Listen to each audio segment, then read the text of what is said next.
Welcome to the podcast, Truck Hauling Talks. I'm John Jackson. The goal of this podcast is to bring you thoughtful discussions, interesting points of views, insights, and valuable information that you can apply to your trucking operation. The podcast is dedicated to exploring the most pressing transportation challenges from development and start to implementation. Truck Hauling Talks believes that transportation is an essential part of our daily lives and is passionate about finding ways to make it more sustainable, efficient, and profitable for drivers and small businesses. Thank you for listening to Truck Hauling Talks. Now here's this week's podcast.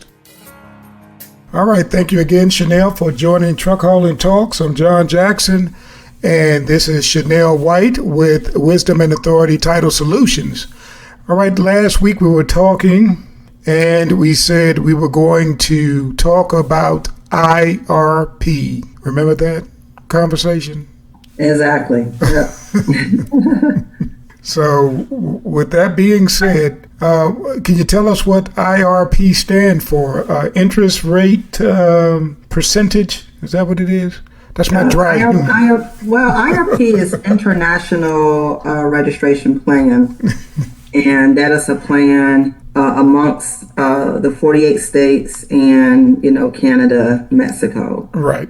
And, allowing you to travel through state lines pertaining to the registration portion. Okay.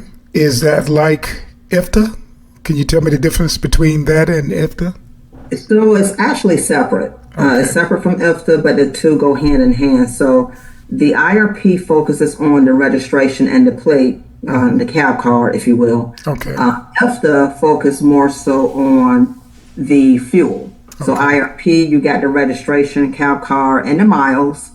IFTA is just going to be the fuel and gallons that you purchase and things of that nature.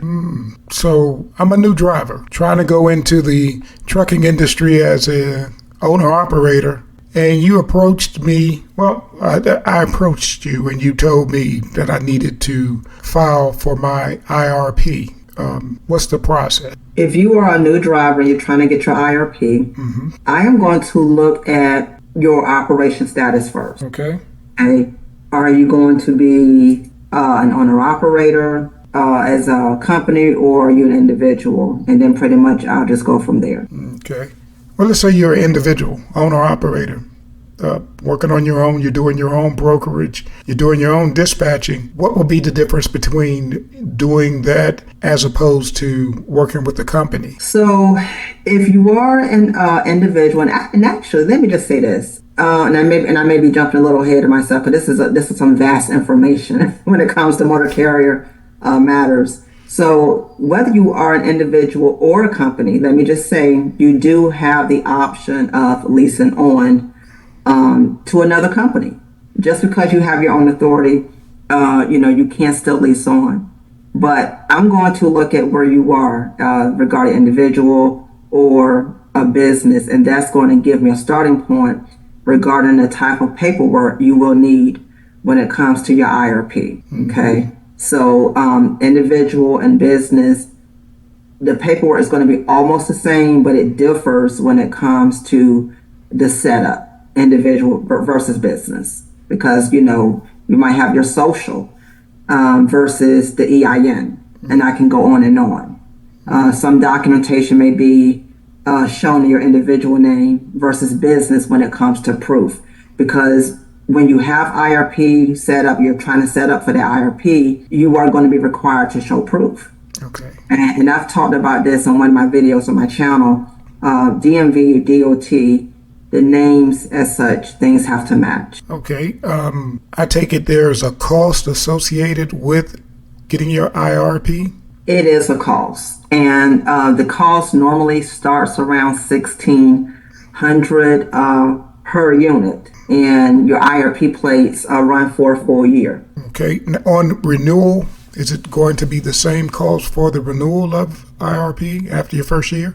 When it's time to renew, it could be the same or it could be more. It really depends on the miles that you ran for that year. So DMV, they will go off of the miles that you ran. And I've seen from processing IRP, I've seen some carriers pay more based on the amount of miles that they ran. Okay. So is that one of the services you offer at Wisdom and Authority Title Solutions? It is one of the services, yes. I think I told you, John, that due to popular demand, I was doing IRP and EFTA again. Yeah, I mean, people want it. The dealers, they're reaching out to us and they want us again. So effective June the 1st, I started doing IRP and EFTA again. So, the dealers want it, individuals want it. The only thing is, I will have to title your vehicle. So if you already have an IRP account established and I'm not titling the vehicle for you, I won't be able to help you. And you may want to know why, okay? Because that title has to be correct, okay? So if your title is not right, then I have the control to be able to clean up things before I move on to your IRP, because DMV, they do mess up on title records. Okay. So if that title record is not in place, your IRP can have problems, and I don't want to see that. So I essentially want to, take care of that whole process. Okay.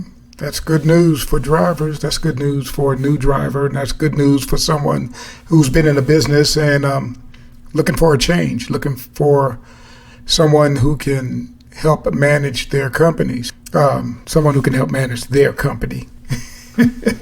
And that's great. So with the IRP, and we talked about getting established with it, starting off with it, we know that the cost is somewhere around $1,600, depending on, I believe, what your state, your location. So the states, normally they're going to charge around that same. It may be different, just a couple of dollars, maybe even $100 difference. But normally they have that flat rate around that $1,600.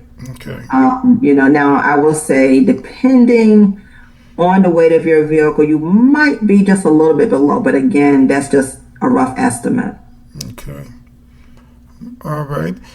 What about the renewal cost? Well, you said that was pretty much going to be the same, or it may fluctuate and go up, or it could go down. It could, yeah. It just depends on your miles, how many miles you ran. Okay. For the year. I would hate for a new driver to get out there, a new owner operator to get out there, start running, and then next thing you know, after the first quarter, they're, facing issues or having problems because they didn't know about the filings, or they didn't file something right or do something right. So if we can be proactive and in helping them, I'd like to do that. So, all right, we can do that. Thanks again. I do appreciate that. All right. Thank you.